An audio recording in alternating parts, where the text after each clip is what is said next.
Bem-vindos à nossa análise. Hoje a gente vai mergulhar nos extratos bem interessantes sobre Kabbalah, sabe? Focando no Sefer Yetzirah.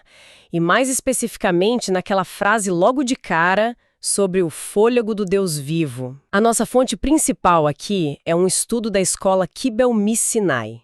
A ideia é tentar desvendar o que está por trás dessa noção das 10 sefirotes do nada, e principalmente da primeira delas. Preparados para investigar o que é esse fôlego? Com certeza, é um ponto de partida fundamental para entender a visão cabalística da criação, né? Essa primeira frase, ela já carrega muita coisa. É um conceito denso, é verdade, mas, assim, essencial. Pois é, o texto já começa forte. É o fôlego do Deus vivo, abençoado e bendito é o nome da vida dos mundos. Me intriga começar pelo 1. Como esse número, essa unidade, se liga com a ideia do fôlego, do começo de tudo? Então, esse 1, ele é uma alusão direta ao topo da estrutura toda, que é a Keter, a coroa. A fonte coloca a Keter como o ponto zero mesmo. A primeira emanação antes de qualquer outra coisa existir, sabe? É a singularidade inicial de onde esse fôlego parte, a fonte absoluta. É a sefirá mais alta, quase incompreensível para nós. Interessante. E a natureza desse fôlego?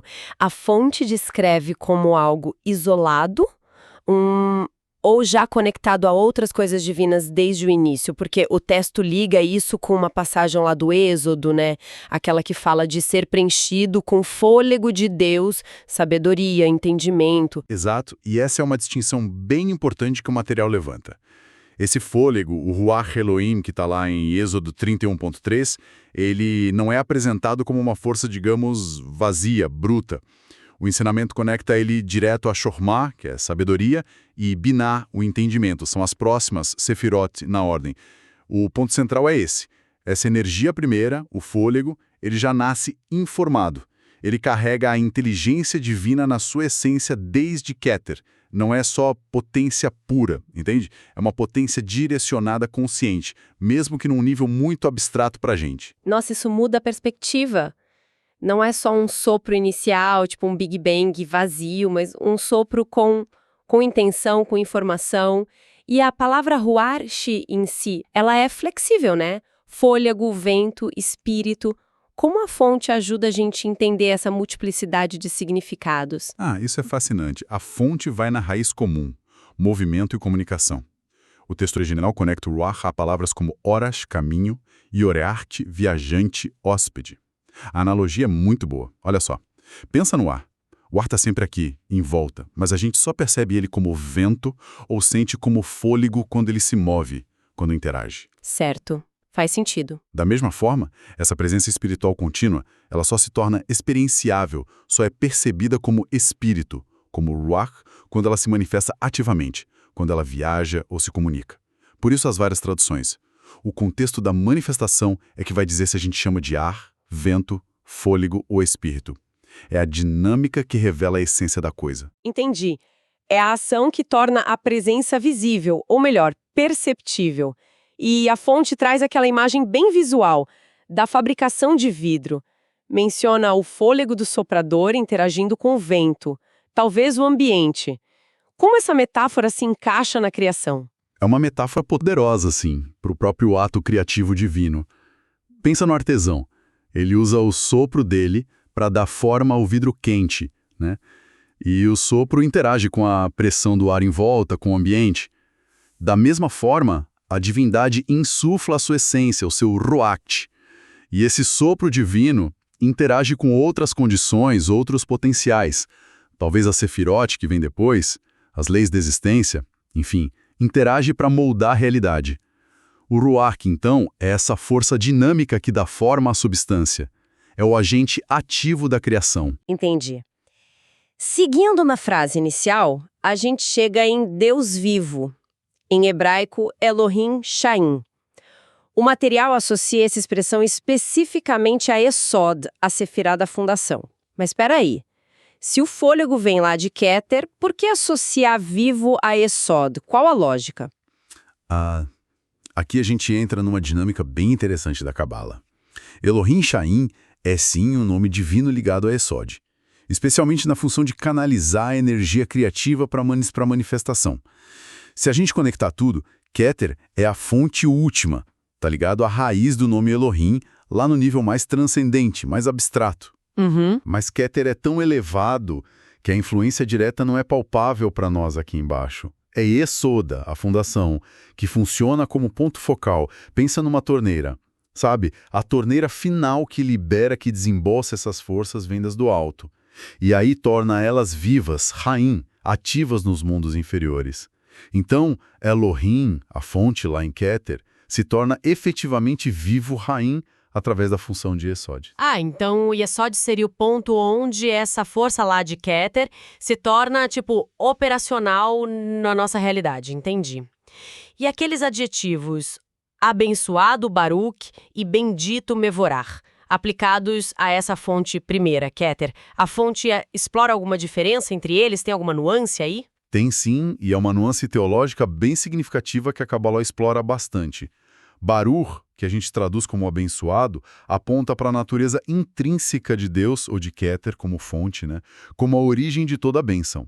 Ele é a bênção em si mesmo, autossuficiente. Certo. Já Mevorar, bendito, tem uma conotação mais relacional. Sugere que ele é abençoado pelas suas criaturas, através do louvor, da gratidão, do reconhecimento que flui de baixo para cima. A fonte até faz uma conexão etimológica interessante. Liga Berahá, bênção, a Beresh, joelho, sugerindo que o ato de abençoar de baixo para cima envolve uma descida simbólica, um reconhecimento da fonte, parecido com o ato físico de se ajoelhar. Nossa, que sutil e profundo. Essa diferença entre ser a fonte da bênção e receber a bênção muda a relação, Vira quase um diálogo, uma via de mão dupla entre criador e criatura. E a expressão final da frase vida dos mundos, Shae Olamim, isso também está ligado a Yesod, então? Reforça esse papel de Yesod. Vida dos mundos aponta para Yesod como o canal vital mesmo, o canal que transmite o fluxo divino, o Shefa, e a força que sustenta os diferentes níveis de existência, os mundos, Olamim, que estão abaixo do plano mais alto, que é Atzilut, o mundo da emanação. E Yesod, junto com outras sefirotes como Malkut, o reino, é fundamental para que essa vida divina desça e permeie toda a criação. Ele é o conector que garante a vitalidade dos mundos manifestos. Compreendo. E Yesod parece mesmo ser a chave para a manifestação dessa energia inicial. Agora, o material avança um pouco, Introduz voz, fôlego e fala como instrumentos da criação. Cita até o Salmo 33. Pela palavra do Eterno foram feitos os céus, e pelo fôlego da sua boca todas as suas hostes. Como esses três elementos, voz, fôlego e fala, se encaixam nesse processo todo? São a mesma coisa? Então, a fonte, citando o Talmud, liga isso ao primeiro ato da criação, o haja luz, que está associado a Keter. Mas detalha a função de cada um. É crucial não confundir. A voz, Kol, e aqui é importante, com a letra Kuf, é descrita como um som primordial, inarticulado.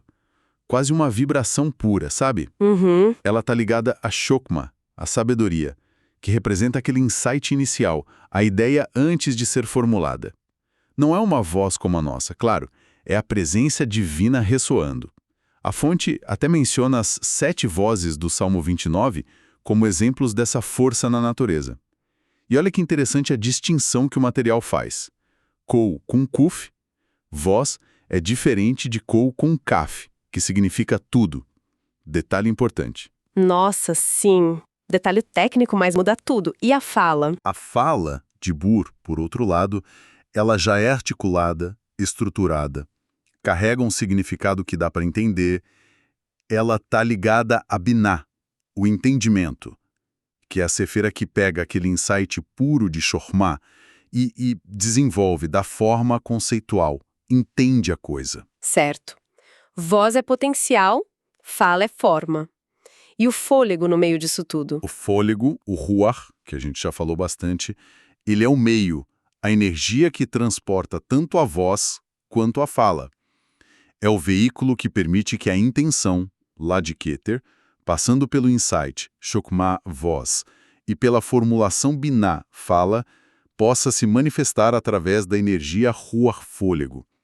É a dinâmica completa da emanação criativa, voz, fôlego, fala, sequência e interconexão. Intrincado. Voz como potencial bruto, fala como a forma inteligível e o fôlego como a energia que viabiliza tudo isso. Incrível. Isso leva a gente para o último ponto que a fonte levanta, o fôlego do santo, Ruach HaKodesh, que a gente costuma ouvir como Espírito Santo. Onde ele entra nessa história toda? Boa pergunta. O Ruach HaKodesh é apresentado no material como o termo técnico para inspiração divina, que pode chegar até níveis proféticos, né? O ponto fascinante é o papel dele como intermediário. Ele fica ali, entre a voz, Kol, o insight bruto de Chokmah e a fala, de Bur, o conceito já articulado de Binah. Ele funciona como a ponte que transforma a inspiração pura em pensamento que a gente consegue entender e comunicar. Uma ponte. Isso. E mais, ele atua como intermediário entre a consciência superior, Chokmah Binah, e a nossa cognição, a informação que pode ser lembrada, processada, que estaria ligada a Da'at, o conhecimento. A analogia que usam é muito boa. Comparam o Ruach HaKodesh a Keter, a coroa, algo que está sobre a cabeça, não é a cabeça em si, mas influencia, adorna. Da mesma forma, a inspiração divina, o Ruach HaKodesh, ela meio que visita a mente, eleva a mente, mas não é a mente, sacou? Saquei. É uma influência externa, mas que ativa algo interno. Exato. E aqui a gente fecha o ciclo voltando lá para Êxodo. É esse Ruach Elohim, ou Ruach HaKodesh, que preenche a pessoa com sabedoria, Chokmah, entendimento, Binah, e conhecimento, Da'at. É o sopro divino ativando o potencial que já existe ali. Nossa, percorremos um caminho bem longo partindo de uma única frase, hein? Exploramos o fôlego do Deus vivo, vindo de Keter, a fonte una. Entendemos a natureza dele como Ruach, essa força dinâmica de movimento, comunicação, espírito. Vimos como Yesod funciona como canal que torna essa força viva, manifesta aqui pra gente. E por fim, conectamos esse fôlego com a própria inspiração divina, o Ruach HaKodesh. Então, qual a grande mensagem disso tudo? Parece que um termo só, fôlego, é tipo uma chave mestra para entender toda a engenharia da criação no Sefer Yetzirah, é isso? Precisamente. A densidade de significado que está nessa primeira declaração é um testemunho da profundidade dessa tradição cabalista. Mostra uma visão de mundo onde fôlego, voz, fala, sabedoria, entendimento, manifestação e inspiração não são ideias separadas. São facetas interligadas de um processo contínuo, vivo, da emanação divina. A realidade, nessa visão, é como uma respiração constante do Criador. Isso deixa a gente com uma reflexão interessante no final, né? Se esse Ruach divino é descrito como a origem tanto da estrutura do universo quanto da faísca de inspiração dentro da gente, como essa ideia de um sopro vital, consciente, comunicativo, eco em outras formas de ver o mundo, ou até na nossa própria compreensão do que é a consciência, a experiência humana. Fica aí algo para a gente continuar pensando, explorando.